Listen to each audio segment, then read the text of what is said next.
തോൽപ്പെട്ടി ചെറിയ നായ്ക്കട്ടി പാലത്തിന് സമീപം കെഎസ്ആർടിസി ബസ്സും ലോറിയും കൂട്ടിയിടിച്ച് 25 പേർക്ക് പരിക്കേറ്റു. ഇന്ന് രാവിലെ 11:45ഓടെയാണ് അപകടം. മാനന്തവാടിയിൽ നിന്നും കുട്ടത്തേക്ക് പോവുകയായിരുന്ന കെഎസ്ആർടിസി ബസ്സും കുടകിൽ കാപ്പി കയറ്റി വന്ന ലോറിയും തമ്മിൽ കൂട്ടിയിടിച്ചാണ് അപകടം. അപകടത്തിൽ ബസ് ഡ്രൈവർക്ക് സാരമായി പരിക്കേറ്റു. KSRTC driver Kaniyambetta Puthanparambath Abdulla 53, bus യാത്രക്കാരായ പനവല്ലി പുളിമൂട് കുന്ന് കോളനിയിലെ ചന്ദ്രൻ 35, കാട്ടിക്കുളം ഇടയോർക്കുന്നിലെ കാനാമ്പുറം ബിനു 32 എന്നിവരെ കോഴിക്കോട് മെഡിക്കൽ കോളേജ് ആശുപത്രിയിലേക്ക് കൊണ്ടുപോയി. ഇന്ന് രാവിലെ 11:45ഓടുകൂടി തോൽപ്പെട്ടി ചെറിയ നായ്ക്കട്ടി പാലത്തിന് സമീപത്ത് വെച്ചാണ് അപകടം നടന്നത്.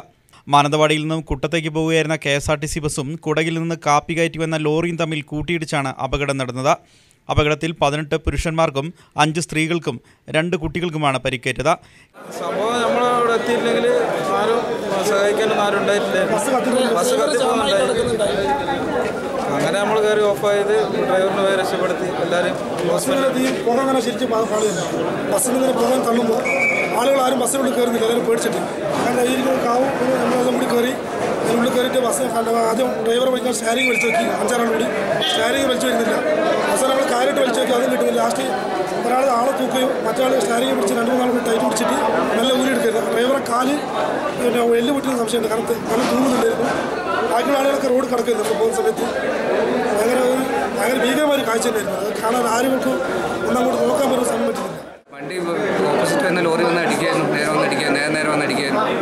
കെഎസ്ആർടിസി ബസ് കണ്ടക്ടർ മാനന്തവാടി സ്വദേശി AV മാത്യു 44, ഡ്രൈവർ കാട്ടിക്കുളം മേലെടുത്ത് വിനോദ് 37, ലോറിയിലെ യാത്രക്കാരൻ തോൽപ്പെട്ടി പള്ളിക്കുന്നൽ ജോണി 62, ബസ് യാത്രക്കാരായ തോൽപ്പെട്ടി കുന്നമ്പാട്ട് സൈനബ 63, കാട്ടിക്കുളം അറക്കല്ലിങ്കൽ ഉമ്മർ 36, കാട്ടിക്കുളം മാനുവേൽ കോളനിയിലെ ജയന്തി 45, പനവല്ലി പിലാവൂർ സുബ്രഹ്മണ്യൻ 36, ഇല്ലത്തുവയൽ കോളനിയിലെ രാജൻ 28, മാനന്തവാടി ആലിങ്കൽ എരുമേൽ 44, തോൽപ്പെട്ടി കൈതക്കാട്ട് തമ്പി 61, തോൽപ്പെട്ടി പൂവനർക്കാട് ആലി, ഇടുക്കി മലഞ്ചിറ ജോയ്, കാഴക്കുന്ന് കള്ളാട്ടിൽ തോമസ് 56, തരുവണ കല്ലോറി ഉസ്മാൻ 40, മാനന്തവാടി പത്തത്ത് ഷറഫുനിസ 28, പത്തത്ത് ജിൽഷ ഷെറിൻ 8 വയസ്സ്, മാനുവയിൽ അർച്ചന 7 വയസ്സ്, തവിഞ്ഞാൽ നടവയൽ കൃഷ്ണൻ 47, കാട്ടിക്കുളം നയന നിവാസിൽ രാജു 51, തോൽപ്പെട്ടി നെടുന്തറ കോളനിയിലെ അശ്വതി 21, അപ്പപ്പാറ ചെമ്പങ്കുലി രാധാകൃഷ്ണൻ 55, ദ്വാരക തിരിക്കോടൻ ഇബ്രാഹിം 48 എന്നിവരെയാണ്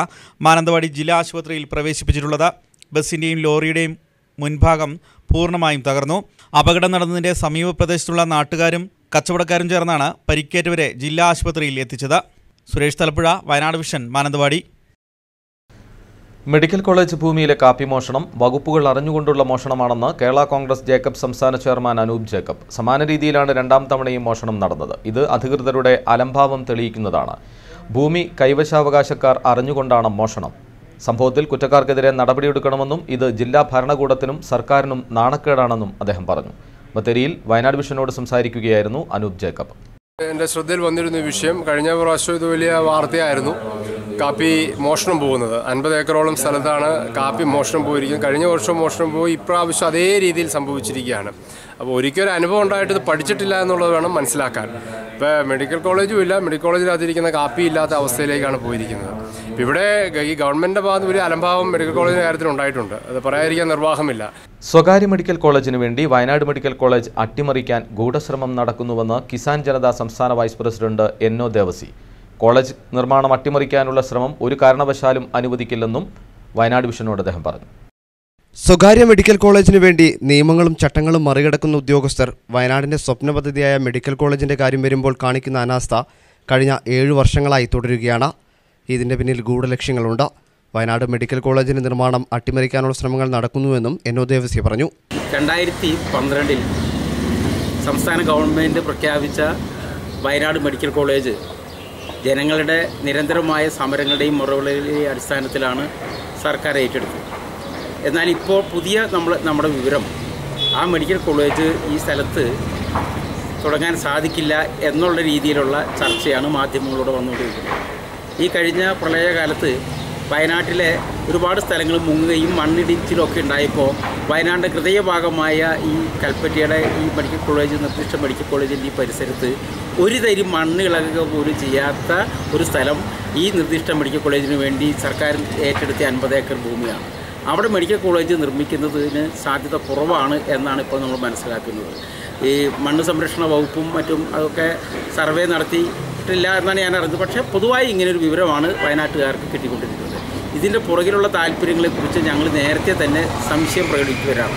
കഴിഞ്ഞ തവണ മെഡിക്കൽ കോളേജ് ഭൂമിയിലെ കാപ്പി മോഷണം വലിയ വിവാദമായിട്ട് പോലും ഉദ്യോഗസ്ഥർ അനാസ്ഥ കാണിച്ചു. ഇത്തവണയും സർക്കാർ നഷ്ടമായത് ലക്ഷങ്ങളാണ്.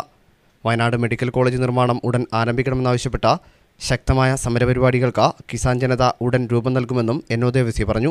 ഈ ഏറ്റെടുത്ത ഭൂമിയിൽ കഴിഞ്ഞ വർഷവും കാപ്പി കളവ് പോയി, ഈ വർഷവും കാപ്പി കളവ് പോയി.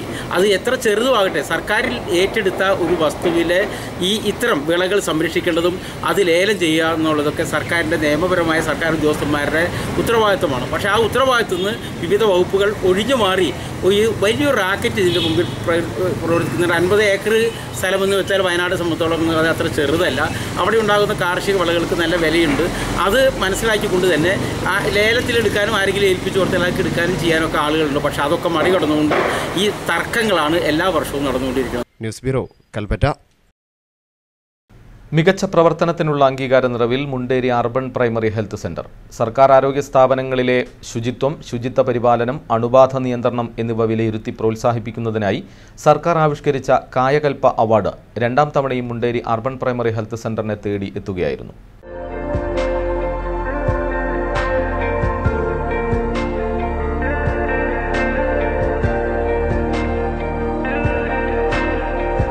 മികച്ച സേവനത്തിനുള്ള അംഗീകാരമായി രണ്ടാം തവണയാണ് സംസ്ഥാന സർക്കാരിന്റെ കായകൽപ്പ അവാർഡിന് Munderi urban primary health centre അർഹതയാകുന്നത്.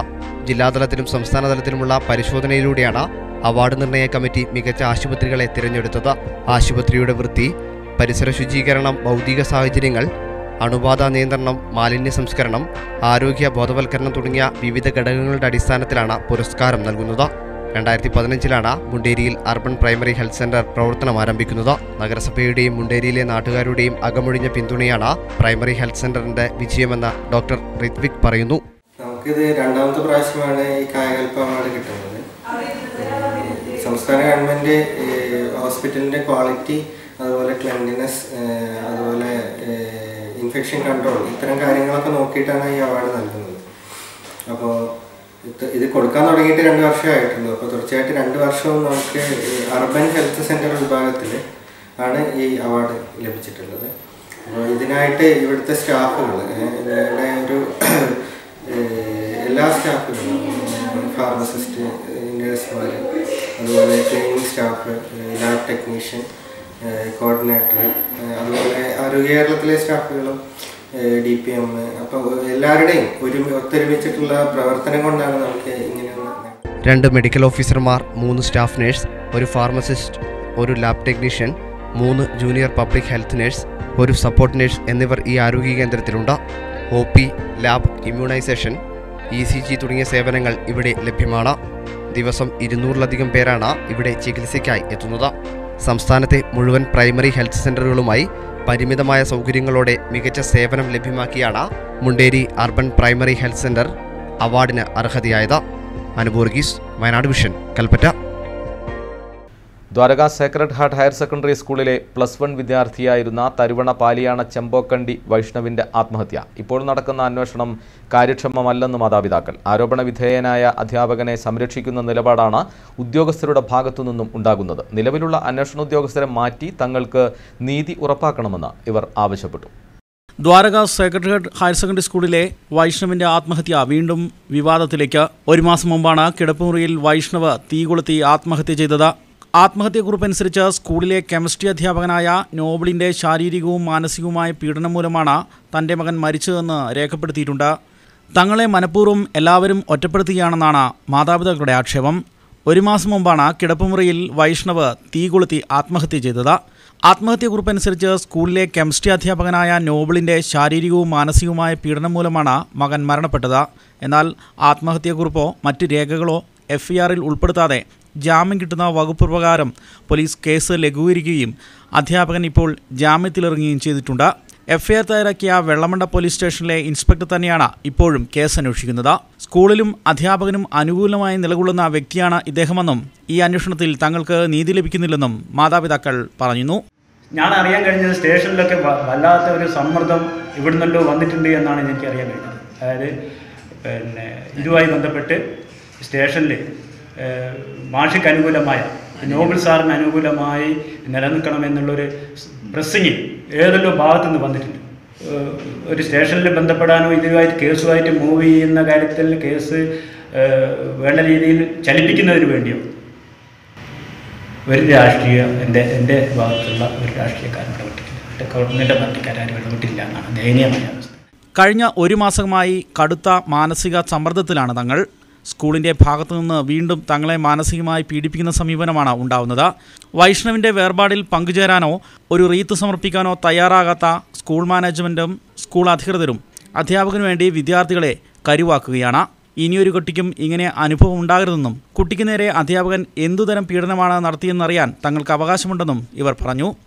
അന്വേഷണ ഉദ്യോഗസ്ഥനെതിരെ പോലീസ് കംപ്ലയിൻറ്റ് അതോറിറ്റിയെ സമീപിക്കാനും ഇവർ തീരുമാനിച്ചിട്ടുണ്ട്. വാർത്താസമ്മേളനത്തിൽ ഭാര്യാപിതാവ് പി കെ ശങ്കരനും കർമ്മസമിതി ഭാരവാഹികളായ വി വി ജോസ്, രാധാകൃഷ്ണൻ എന്നിവരും പങ്കെടുത്തു.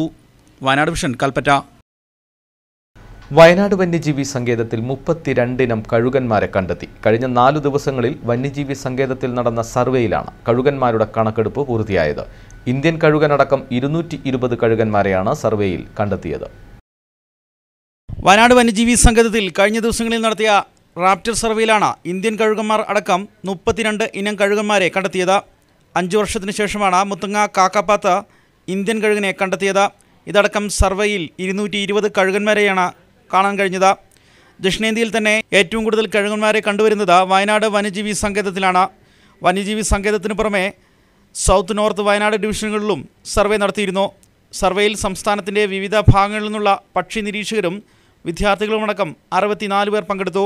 വയനാട് വന്യജീവി സങ്കേതം മേധാവി NT സാജൻ, ACFമാരായ രമേശ് ബി ഷണായി, അജിത് കെ രാമൻ തുടങ്ങിയവർ പരിപാടികൾക്ക് നേതൃത്വം നൽകി. അപ്പോൾ കുട്ടികൾക്ക് കൂടുതൽ പ്രാധാന്യം കൊടുത്തുകൊണ്ട് പുതിയ തലമുറയെ വാർത്ത എടുത്ത് കൊണ്ടുവരാൻ വേണ്ടിയും കൂടി അതിൻ്റെ ഭാഗമായിട്ട് കൂടി ഈ ഒരു സർവേ നമ്മൾ വിഭാവനം ചെയ്തിട്ടുണ്ട്. അത് വളരെ സക്സസ് ആയിട്ടാണ് അത് കണ്ടിട്ടുള്ളത്. കാരണം 220 സ്പീസീസ്, മൊത്തം ബേർഡ് സ്പീസീസ് നമുക്ക് ഈ സർവേയിലൂടെ ഈ വയനാട് ജില്ലയിൽ നമ്മൾ കണ്ടെത്തിയിട്ടുണ്ട്. മൊത്തം 500-ൽ പരം പക്ഷികൾ കേരളത്തിലുള്ളതിൽ എനിക്കൊന്ന് ഇത് 220 എന്ന് പറയുന്നത് വളരെ നല്ലൊരു സംഖ്യ തന്നെയാണ്. അപ്പോൾ അതിൽ കഴുകന്മാർ പറയുകയാണെങ്കിൽ നമുക്ക് 3 കഴുകന്മാരാണ് ഇവിടെ സാധാരണയായിട്ട് കാണാവുന്നത്. പക്ഷേ ഈ ഒരു സർവേ, ഇപ്പോഴത്തെ സർവേ നടന്നപ്പോൾ 5 വർഷത്തിന് ശേഷം നമുക്ക് ഇന്ത്യൻ വൾച്ചർ ഇവിടെ കണ്ടെത്തിയിട്ടുണ്ട്. മുത്തങ്ങയിൽ വെച്ചിട്ട് ഇന്ത്യൻ വൾച്ചർ എന്ന പുതിയ സ്പീസീസ് നമ്മുടെ മേഖലയിൽ. അബു താഹിർ, വയനാട് വിഷൻ, ബത്തേരി. മാനന്തവാടി നഗരസഭ LDF ദുർഭരണം ജനങ്ങളോട് തുറന്നു കാണിക്കാനായി ജനുവരി 17, 18, 19 തീയതികളിൽ ബഹുജന പ്രക്ഷോഭയാത്ര നടത്തുമെന്ന് UDF നഗരസഭാ കമ്മിറ്റി ഭാരവാഹികൾ വാർത്താസമ്മേളനത്തിൽ അറിയിച്ചു. മാനന്തവാടി മുനിസിപ്പൽ UDF കമ്മിറ്റിയുടെ നേതൃത്വത്തിൽ മാനന്തവാടി മുനിസിപ്പാലിറ്റി ഭരിക്കുന്ന ഇടതുപക്ഷത്തിൻ്റെ ദുർഭരണത്തിനെതിരെ ജനപ്രക്ഷോഭയാത്ര നടത്തുകയാണ് ഈ മാസം 17, 18, 19 തീയതികളിൽ. 17-ാം തീയതി വൈകുന്നേരം 4 മണിക്ക് പയ്യമ്പള്ളിയിൽ നിന്നും ആരംഭിക്കുന്ന പ്രക്ഷോഭയാത്ര 19-ാം തീയതി 5 മണിക്ക് ഗാന്ധി പാർക്കിലാണ് അവസാനിക്കുന്നത്. മുനിസിപ്പാലിറ്റിയുടെ വിവിധ ഭാഗങ്ങളിൽ ഗംഭീര സ്വീകരണ പരിപാടികളാണ് ഒരുക്കിയിരിക്കുന്നത്. കഴിഞ്ഞ 3 വർഷമായി മാനന്തവാടി നഗരസഭ ഇടതുപക്ഷം ഒരു നാദല്ല കളി പോലെ മുന്നോട്ട് പോയിക്കൊണ്ടിരിക്കുന്നത്. അയ്യങ്കാളി തൊഴിലുറപ്പ് പദ്ധതി അട്ടിമറിച്ചും മത്സ്യമാർക്കറ്റ് ലേലം ഉൾപ്പെടെ എല്ലാ ഇടപാടുകളിലും അഴിമതിയും കമ്മീഷൻ കൈപ്പറ്റലുമാണെന്ന് നേതാക്കൾ ആരോപിച്ചു. 16 നടക്കുന്ന വീടുകളുടെ താക്കോൽദാന ചടങ്ങ് ബഹിഷ്കരിക്കുമെന്നും നേതാക്കൾ പറഞ്ഞു. കേരള ഗുജറാത്ത് രഞ്ജി ട്രോഫി ക്വാർട്ടർ മത്സരത്തിന് കൃഷ്ണഗിരി സ്റ്റേഡിയം ഒരുങ്ങി. നാളെയാണ് മത്സരം ആരംഭിക്കുന്നത്. ഗ്രൂപ്പ് മത്സരത്തിലെ ആവേശപ്പോരിൽ ഹിമാചൽ പ്രദേശിനെ 5 വിക്കറ്റിനു തോൽപ്പിച്ച ആത്മവിശ്വാസത്തോടെയാണ് കേരള ടീം മത്സരത്തിനിറങ്ങുന്നത്. വയനാട് കൃഷ്ണഗിരിയിലെ ക്രിക്കറ്റ് സ്റ്റേഡിയം ആദ്യമായി നോക്കൌട്ട് മത്സരങ്ങൾക്ക് വേദിയാവുന്നതിൻ്റെ ആവേശത്തിലാണ് വയനാട്ടിലെ ക്രിക്കറ്റ് പ്രേമികളും സംഘാടകരും. കേരള ഗുജറാത്ത് രഞ്ജി ട്രോഫി ക്വാർട്ടർ മത്സരത്തിന് കൃഷ്ണഗിരി നാളെ വേദിയാവും. പ്രാഥമിക റൗണ്ടിലെ അവസാന മത്സരത്തിൽ ഹിമാചൽ പ്രദേശിനോട് നേടിയ വിജയത്തിൻ്റെ ആത്മവിശ്വാസത്തിലാണ് കേരളം കളിക്കളത്തിലിറങ്ങുക. ബാറ്റിങ്ങിനും ബൗളിങ്ങിലും ഫോമിലുള്ള കേരള ടീം തികഞ്ഞ ആത്മവിശ്വാസത്തിലുമാണ്. നമ്മുടെ ഇന്ത്യയിലുള്ള എല്ലാ നല്ല ടോപ്പ് ക്രിക്കറ്റേഴ്സും പറയുന്ന ഒരു വലിയൊരു കമൻറ്റാണ് Kerala has the best bowling attack എന്ന് പറഞ്ഞത്. നമ്മുടെ ബേസിൽ തമ്പി, സന്ദീപ് വാര്യർ, നിതീഷ്, അഭിഷേക് മോഹൻ എല്ലാവരും നല്ല ടാലൻറ്റഡ് ഫാസ്റ്റ് ബോളേഴ്സാണ്. ഇപ്പോൾ എല്ലാവരും നല്ല സന്ദീപാണെങ്കിലും നല്ലൊരു ഒരു ടൂർണമെൻറ്റിലാണ് പുള്ളി കടന്നു പോകുന്നത്. 31 വിക്കറ്റ്സ് എന്ന് പറഞ്ഞാൽ ഇറ്റ്സ് എ ഗ്രേറ്റ് തിങ്. ഇപ്പോൾ തമ്പി ആണെങ്കിലും നല്ല രീതിയിൽ പെർഫോം 25 വിക്കറ്റ്സ്. നിതീഷ് ആണെങ്കിലും ലാസ്റ്റ് മാച്ച് നല്ലൊരു സ്പെല്ലായിരുന്നു. അപ്പം നമ്മൾ നോക്കുവാണെങ്കിൽ തന്നെ നമുക്ക് നമ്മുടെ സ്ട്രെങ്ത് ഇപ്പോൾ നമ്മൾ ബാറ്റിംഗ് ആണെങ്കിലും കുറച്ച് ലൈക്ക് ഓരോ മാച്ചിങ്ങിനകത്തൊരു കൺസിസ്റ്റൻസി വന്നിട്ടില്ല. സ്പിന്നേഴ്സ് ആണെങ്കിൽ പോലും അത്രയും വന്നിട്ടില്ല. ബട്ട് നമ്മളിപ്പോൾ സ്ട്രെങ്ത് ആയിട്ട് നമ്മൾ നോക്കുന്നത് നമ്മുടെ ഫാസ്റ്റ് ബോളിംഗ് ആണ്. അപ്പോൾ ആ ഒരു സ്ട്രെങ്ത്തിൽ നമ്മൾ ഈ മാച്ചും പോകുന്നു. ഏത് സാഹചര്യത്തെയും അതിജീവിക്കാൻ ശേഷി ഇപ്പോൾ കേരള ടീമിനുണ്ട്. കഴിഞ്ഞ മത്സരങ്ങളിലെ വിജയം ടീമിന്റെ ആത്മവിശ്വാസം വർദ്ധിപ്പിച്ചിട്ടുണ്ടെന്നും പരിശീലകൻ ഡേവ് വാട്ട്മോർ പറഞ്ഞു. I just feel that the group of boys that we have is multi-skilled to cope with any conditions that we've been provided with, and that's a reflection of winning 2 matches away and 2 matches at home. The boys are good at spinning, quicks, batting. It's a matter of being as consistent as we possibly can, and that's what we tried to do, and we've done it to a reasonable degree with success. We need to keep it going next game. Pitch condition, everything. Will it help for earning more runs? Well, there's another 2 days to go. You know, it's very difficult to make a decision before the final inspection. I'm very guarded against that. വയനാട്ടിലെ കാലാവസ്ഥ pitch base ബൗളിങ്ങിന് അനുകൂലമാവാനാണ് സാധ്യത. അതിതാരം ജലജ് സക്സേന പരിക്കിൽ നിന്ന് മുക്തനായി പരിശീലനത്തിനിറങ്ങിയത് കേരളത്തിന്റെ പ്രതീക്ഷകൾ വർദ്ധിപ്പിച്ചിട്ടുണ്ട്. News desk Wayanad vision. കാട്ടുതീ പ്രതിരോധ പ്രവർത്തനങ്ങളുടെ ഭാഗമായി ചെമ്പ്ര പീക്കിലേക്കുള്ള ട്രക്കിംഗ് താൽക്കാലികമായി നിർത്തിവെക്കണമെന്ന് സൗത്ത് വയനാട് FTA അധികൃതർ അറിയിച്ചു. ജനുവരി 16 മുതൽ ഇനിയൊരു അറിയിപ്പ് ഉണ്ടാകുന്നതുവരെ ട്രക്കിംഗ് ഉണ്ടായിരിക്കുന്നതല്ല. വാച്ച് ടവറിലേക്ക് പതിവ് പോലെ സഞ്ചാരികളെ കടത്തിവിടും. കാട്ടുതീ പ്രതിരോധത്തിന്റെ ഭാഗമായി വിപുലമായ തയ്യാറെടുപ്പുകൾ വനം വകുപ്പ് നടത്തിവരികയാണ്. ഫയർ ലൈൻ, ഫയർ ഗ്യാങ് ബോധവൽക്കരണ പരിപാടികൾ എന്നിവ ഇതിന്റെ ഭാഗമായി നടത്തുന്നുണ്ട്. വനത്തോട് ചേർന്ന് താമസിക്കുന്നവർ തീ വരാതിരിക്കാനുള്ള ജാഗ്രത പുലർത്തണം. 20-ന് സ്കൂൾ വിദ്യാർത്ഥികളെയും സന്നദ്ധ സംഘടനകളെയും ഉൾപ്പെടുത്തി മേപ്പാടി ടൗണിൽ ബോധവൽക്കരണ റാലി സംഘടിപ്പിക്കും. ഇതിനായി പ്രാദേശിക യോഗങ്ങൾ ചേരുമെന്നും അധികൃതർ അറിയിച്ചു. വൈത്തിരി താലൂക്ക് ലൈബ്രറി കൗൺസിലിന്റെയും കുടുംബശ്രീ മിഷന്റെയും കേരള സാഹിത്യ അക്കാദമിയുടെയും സംയുക്താഭിമുഖ്യത്തിൽ പെൺപക്ഷം സാംസ്കാരിക സംഗമം നടത്തി. കൽപ്പറ്റ ടൗൺ ഹാളിൽ നടന്ന പരിപാടിയിൽ സാമൂഹിക രംഗത്തെ നിറസാന്നിധ്യമായിരുന്ന കല്ലങ്കോടൻ കുഞ്ഞീദിന്റെ അനുസ്മരണവും നടത്തി. പ്രമുഖ ബംഗാൾ സാഹിത്യകാരിയും കേന്ദ്ര സാഹിത്യ അക്കാദമി അവാർഡ് ജേതാവുമായ മൃദുല ഗാർഗ് ഉദ്ഘാടനം ചെയ്തു. രജിസ്ട്രേഷനോടുകൂടി ആരംഭിച്ച ഉദ്ഘാടന സമ്മേളനത്തിൽ Kerala Sahitya academy vice president doctor Khadeeja Mumtaz അധ്യക്ഷയായിരുന്നു. നവോത്ഥാന ചരിത്രം, ഒരു സ്ത്രീപക്ഷ വായന, സാഹിത്യേതര സ്ത്രീ ആവിഷ്കാരങ്ങൾ, ഗോത്ര ജീവിതത്തിന്റെ സാംസ്കാരിക വർത്തമാനം എന്നീ വിഷയങ്ങളിലാണ് പരിപാടി നടത്തിയത്. ചടങ്ങിൽ VS ബിന്ദുവിന്റെ രാവണൻ എന്ന പുസ്തകം മൃദുല ഗാർഗ് പ്രകാശനം ചെയ്തു. പെൺപക്ഷവേദിയിൽ കവിതാ ബാലകൃഷ്ണൻ, ദീപ, PK ഭാഗ്യലക്ഷ്മി എന്നിവരുടെ ചിത്രപ്രദർശനവും നടന്നു.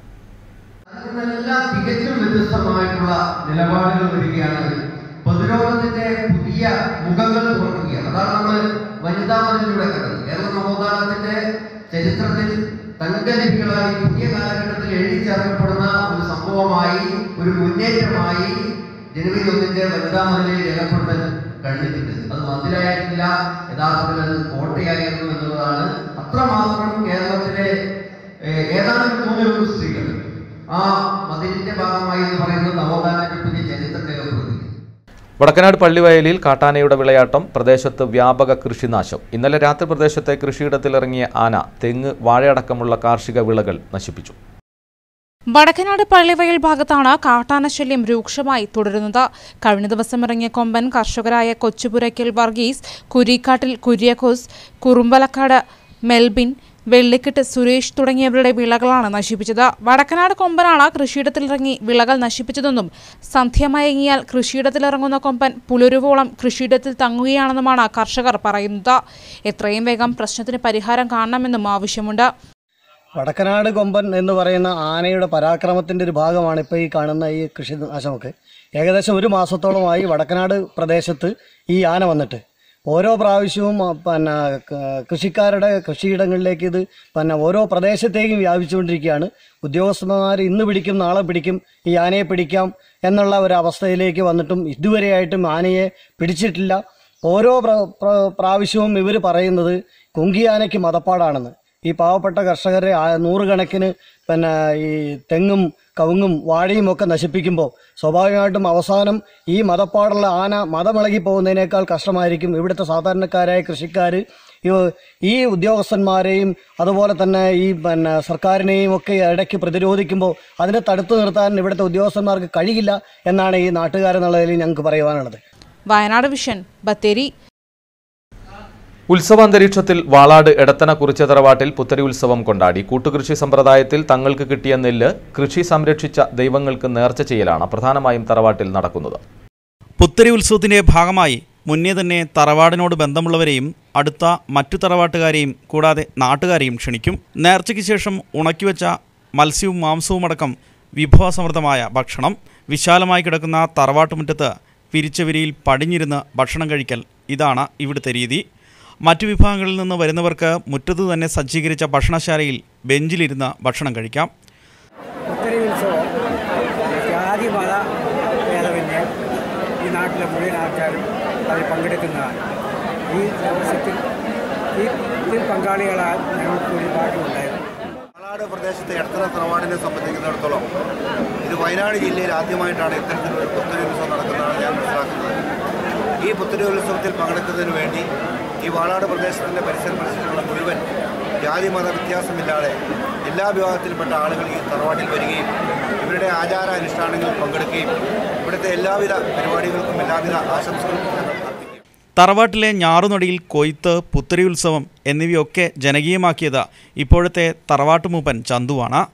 ജാതിമത ഭേദമന്യേ ഓരോ വർഷവും നൂറുകണക്കിന് ആളുകളാണ് പ്രസിദ്ധമായ ഈ തറവാട്ടിൽ വന്ന് ആഘോഷങ്ങളിൽ പങ്കുകൊള്ളുന്നത്.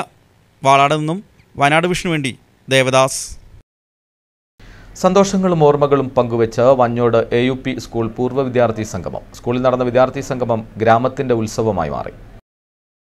തൊണ്ടർനാട് പഞ്ചായത്തിലെ കുടിയേറ്റ ഗ്രാമമായ വഞ്ഞോട് പ്രദേശത്തിന്റെ വിദ്യാഭ്യാസ രംഗത്ത് മികച്ച സംഭാവന നൽകിയ വഞ്ഞോട് AUP സ്കൂളിൽ നടന്ന വിദ്യാർത്ഥി സംഗമം ഗ്രാമത്തിന് ഉത്സവമായി. സംഗമത്തിൽ സ്കൂളിൽ നിന്നും പഠിച്ചിറങ്ങിയ പ്രമുഖ വ്യക്തികളടക്കം നിരവധി പേർ പങ്കാളികളായി. ഓർമ്മകൾ അയവിറക്കി പരസ്പരം പരിചയപ്പെട്ടു. ഇതൊരു സ്നേഹ സംഗമമായി മാറി. പരിപാടി തൊണ്ടർനാട് ഗ്രാമപഞ്ചായത്ത് പ്രസിഡന്റ് PA ബാബു ഉദ്ഘാടനം ചെയ്തു. ഗ്രാമപഞ്ചായത്ത് വൈസ് പ്രസിഡന്റ് സലോമി ഫ്രാൻസിസ് അധ്യക്ഷത വഹിച്ചു. പൂർവ്വ വിദ്യാർത്ഥിയും കാലിക്കറ്റ് യൂണിവേഴ്സിറ്റി പ്രൊഫസറുമായ ഡോക്ടർ സെബാസ്റ്റ്യൻ മുഖ്യപ്രഭാഷണം നടത്തി. Head mistress Indira, school manager Manoharan Nair, PTA president Rajeesh തുടങ്ങിയവർ സംസാരിച്ചു. VK രണദേവൻ പ്രസിഡന്റായും ജോയ് സെക്രട്ടറിയായുമുള്ള പൂർവ്വ വിദ്യാർത്ഥി സംഘടനയും രൂപീകരിച്ചു. പൂർവ്വ വിദ്യാർത്ഥി സംഗമം എന്ന് പറയുന്ന ഈ പരിപാടി അതൊരു ഗൃഹാതുരത്വം ഉയർത്തുന്ന പരിപാടിയാണ് എന്ന കാര്യത്തിൽ സംശയമില്ല. നമ്മുടെയൊക്കെ ജീവിതത്തെ അല്ലെങ്കിൽ നമ്മുടെ ജീവിതത്തെ ഏറ്റവും സുന്ദരമായ ചില മുഹൂർത്തങ്ങളിലേക്ക് തിരിച്ചു കൊണ്ടുവരിക എന്നുള്ളതാണ് ഇത്തരം പരിപാടി കൊണ്ട് ഉദ്ദേശിക്കുന്നതെന്നാണ് ഞാൻ മനസ്സിലാക്കുന്നത്. നമുക്ക് ഓർക്കാൻ ഒരുപാടുണ്ടാവും. ഒരു മനുഷ്യൻ്റെ ജീവിതത്തിലെ ഏറ്റവും സുവർണകാലം എന്ന് പറയാവുന്നത് തന്നെ അവൻ്റെ വിദ്യാർത്ഥി ജീവിതമാണ്. Wayanad vision, Vellamunda. Mullankolli saint Mary's ഫൊറോന ദേവാലയത്തിൽ പരിശുദ്ധ ദൈവമാതാവിന്റെ തിരുനാൾ മഹോത്സവത്തിന് തുടക്കമായി. ഇന്നു നടന്ന ആഘോഷമായ വിശുദ്ധ കുർബാനയ്ക്ക് ദിവ്യകാരുണ്യ പ്രദക്ഷിണത്തിനും ഫാദർ സജി കോട്ടായിൽ കാർമ്മികത്വം വഹിച്ചു. പ്രധാന തിരുനാൾ ഇന്നും നാളെയുമായി നടക്കും. തിരുനാളാഘോഷത്തിന്റെ ഭാഗമായി തിരുനാൾ പ്രദക്ഷിണവും ഉണ്ടാകും.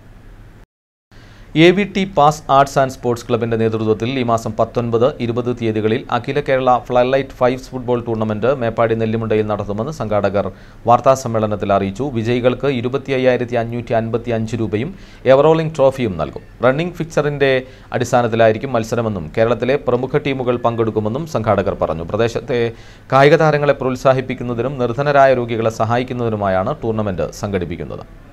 ഈ വരുന്ന 19, 20 തീയതികൾ, അതായത് വരുന്ന ശനി ഞായറാണ് നമ്മൾ ടൂർണമെൻറ്റ് ഉദ്ദേശിക്കുന്നത്. 100ഓളം ഈ കേരളത്തിലുള്ള 100ഓളം ടീമുകൾ പങ്കെടുക്കുന്നതാണ് നമ്മൾ ഉദ്ദേശിക്കുന്നത്. പിന്നെ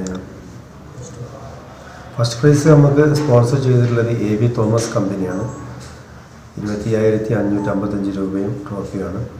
സെക്കൻഡ് പ്രൈസ് നമുക്ക് സ്പോൺസർ ചെയ്തിട്ടുള്ളത് ആൻ്റണി വിവേര, 15,555 രൂപ ട്രോഫി. സംഗീതത്തിന് മുന്നിൽ എല്ലാം മറന്ന് അവർ ഒത്തുകൂടി. ജില്ലാ പഞ്ചായത്തും ആരോഗ്യവകുപ്പും ചേർന്ന് ജില്ലയിലെ ശരീരം അരയ്ക്ക് താഴെ തളർന്നവർക്കായി സംഘടിപ്പിച്ച സ്നേഹകൂട്ടായ്മ 2019 സംഗമത്തിലാണ് സംഗീതത്തിന് മുന്നിൽ കുറച്ചുനേരം അവർ എല്ലാം മറന്നത്. ബത്തേരി നഗരസഭാ ഹാളിലാണ് സ്നേഹകൂട്ടായ്മ 2019 എന്ന പേരിൽ അരയ്ക്ക് താഴെ തളർന്നവർക്കായി സംഗമം സംഘടിപ്പിച്ചത്. ജില്ലയിലെ എല്ലാ പഞ്ചായത്തുകളിൽ നിന്നും മുനിസിപ്പാലിറ്റികളിൽ നിന്നും 45 പേരാണ് സംഗമത്തിനെത്തിയത്. തങ്ങളുടെ വേദനയ്ക്കിടയിലും ആശ്വാസമായത് തണൽ ഫ്രീഡം ഓൺ വീൽസ് മൂവാറ്റുപുഴ നടത്തിയ മോട്ടിവേഷണൽ മെഗാ ഷോയായിരുന്നു. അരയ്ക്ക് താഴെ തളർന്ന 6 പേരുടെ ഷോ അല്പനേരത്തെങ്കിലും ഇവിടെ കൂടിയവർക്ക് ആശ്വാസമായി.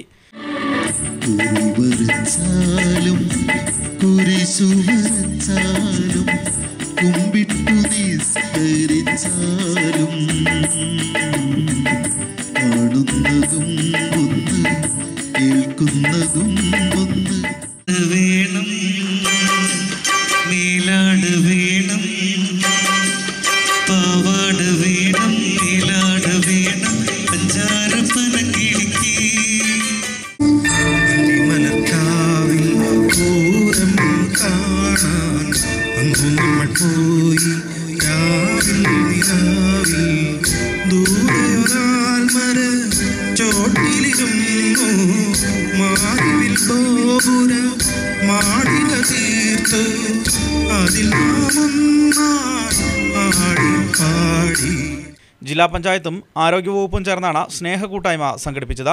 സംഗമത്തിനെത്തിയവർക്ക് എല്ലാ സഹായവുമായി നഴ്സിംഗ് വിദ്യാർത്ഥികളും നഗരസഭാ ജനപ്രതിനിധികളും പെയിൻ ആൻഡ് പാലിയേറ്റീവ് പ്രവർത്തകരും ഒപ്പമുണ്ടായിരുന്നു.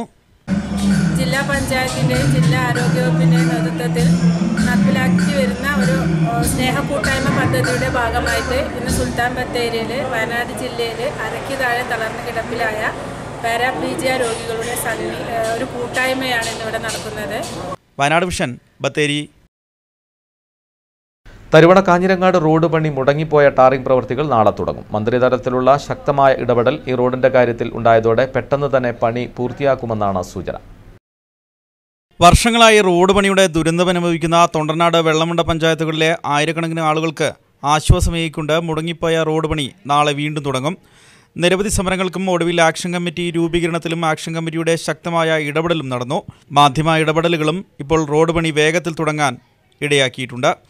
അതിനിടെ സ്ഥലം MLA OR കേളു പൊതുമരാമത്ത് വകുപ്പ് മന്ത്രി G സുധാകരനെ റോഡ് പ്രശ്നം ധരിപ്പിക്കുകയും മന്ത്രി കർശനമായി ഇടപെടൽ നടത്തുകയും ഉണ്ടായിട്ടുണ്ട്.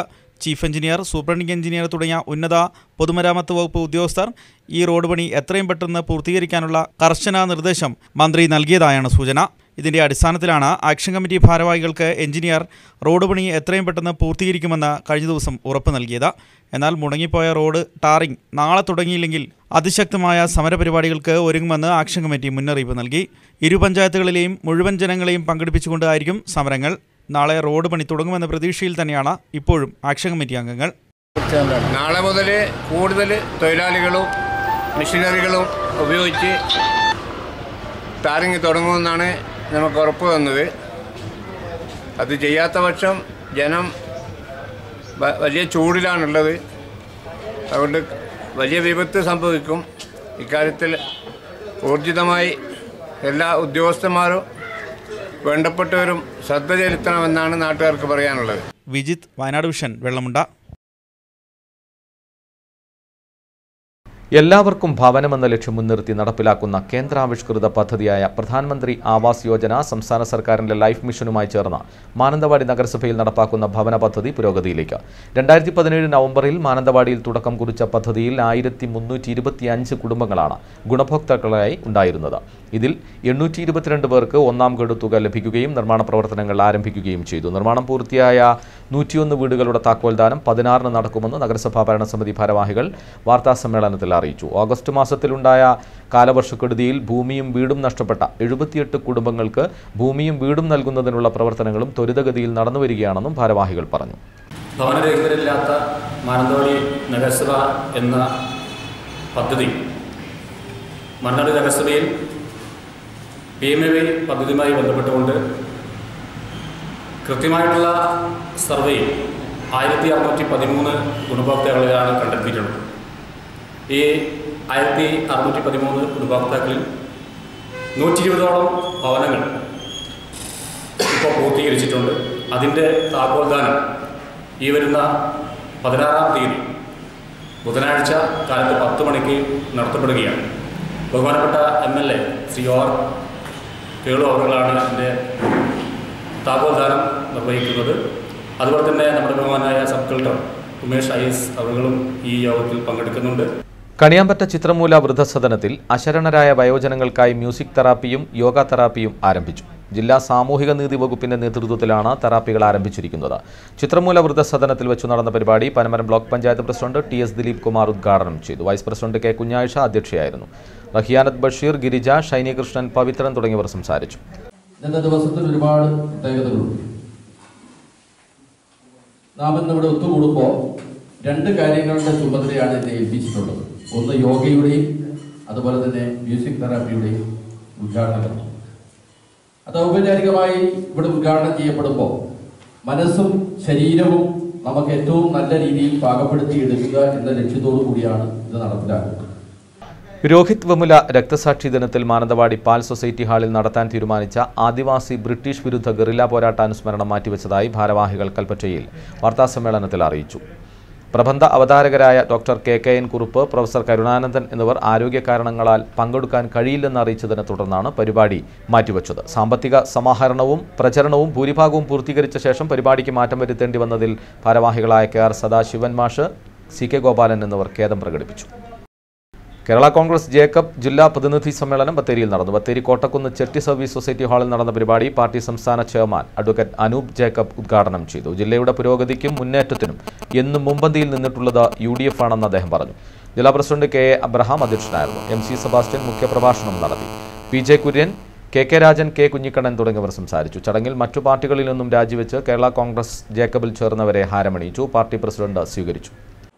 ഈ ജില്ലയിലെ റെയിൽവേ എന്ന വലിയ സ്വപ്നം ഇതൊക്കെ ഇന്ന് അനന്തമായി നീണ്ടുപോകുന്ന സാഹചര്യത്തിലേക്ക് നീങ്ങിയിരിക്കുകയാണ്. UDF ഗവൺമെന്റ് സമയത്താണ് റെയിൽവേയുടെ സർവേ ഉൾപ്പെടെയുള്ള കാര്യങ്ങൾക്കായിട്ട് 5 കോടി രൂപ ബഡ്ജറ്റിൽ വകയിരുത്തിയതിന്റെ നടപടികൾ ശ്രീ ശ്രീധരൻ മുന്നോട്ട് പോയി. ഇന്നിപ്പോൾ അദ്ദേഹത്തെ തന്നെ ഈ കേരളത്തിൽ നിന്ന് അനുഭവിച്ചു. ഇവിടെ മെഡിക്കൽ കോളേജിന്റെ സ്ഥലത്തിന്റെ സർവേ അല്ലെങ്കിൽ അതിന്റെ ഇൻവെസ്റ്റിഗേഷൻസ് ആണ് ഇപ്പോൾ നടത്തിക്കൊണ്ടിരിക്കുന്നത്. 3 വർഷമാവാൻ പോകുന്ന ഒരു സർക്കാരിൽ നിന്ന് ഇനി എന്തെങ്കിലും അത്ഭുതം നിങ്ങൾ ആരെങ്കിലും പ്രതീക്ഷിക്കുന്നുണ്ടോ? UDF ഗവൺമെന്റ് ഇരുന്ന സമയത്ത് കൊണ്ടുവന്ന പ്രധാനപ്പെട്ട 2-3 പദ്ധതികൾ ഞാൻ ഈ പറഞ്ഞു വന്നത്, മെഡിക്കൽ കോളേജ് ആവട്ടെ, റെയിൽവേ ആവട്ടെ, ഇതൊക്കെ വയനാടിന്റെ വികസനത്തിന് അനിവാര്യമായ കാര്യങ്ങളാണ്. പാലിയേറ്റീവ് ദിനാചരണത്തിന്റെ ഭാഗമായി നാളെ ബ്ലോക്ക് പഞ്ചായത്ത് പാലിയേറ്റീവ് കൂട്ടായ്മയുടെ ആഭിമുഖ്യത്തിൽ ജില്ലയിൽ വിവിധ സ്ഥലങ്ങളിൽ വിപുലമായ പരിപാടികൾ സംഘടിപ്പിക്കും. കുടുംബശ്രീ, നാഷണൽ ഹെൽത്ത് മിഷൻ സംയുക്തമായി നടപ്പാക്കുന്ന പദ്ധതിയിൽ 3000 വളണ്ടിയർമാർ കിടപ്പിലായ രോഗികളുടെ വീടുകൾ സന്ദർശിക്കും. പാലിയേറ്റീവ് കെയർ വഴി പ്രത്യേക പരിശീലനം ലഭിച്ച കമ്മ്യൂണിറ്റി നഴ്സുമാർ വഴിയാണ് പ്രവർത്തനങ്ങൾ നടക്കുക. പാലിയേറ്റീവ് ഡേയോട് അനുബന്ധിച്ച് ജില്ലാതലത്തിൽ വിവിധ പദ്ധതികളാണ് നടന്നുകൊണ്ടിരിക്കുന്നത്. പല പഞ്ചായത്തുകളിലും പാലിയേറ്റീവ് യൂണിറ്റുകളുടെ നേതൃത്വത്തിൽ വിവിധ പദ്ധതികൾ നടപ്പിലാക്കുകയാണ്. നമുക്കറിയാം, കിടപ്പിലായ രോഗികളെ സംരക്ഷിക്കേണ്ടത് സമൂഹത്തിൻ്റെ ഒരു ബാധ്യതയാണ് എന്ന് സമൂഹത്തെ ബോധ്യപ്പെടുത്തേണ്ട സമയമായിരിക്കുന്നു. അപ്പോൾ അതിന് വേണ്ട തിരിച്ചറിവ് ജനങ്ങളിൽ ഉണ്ടാക്കുന്നതിന് വേണ്ടി അത്തരത്തിലുള്ള പരിപാടികളാണ് ആവിഷ്കരിച്ചിട്ടുള്ളത്.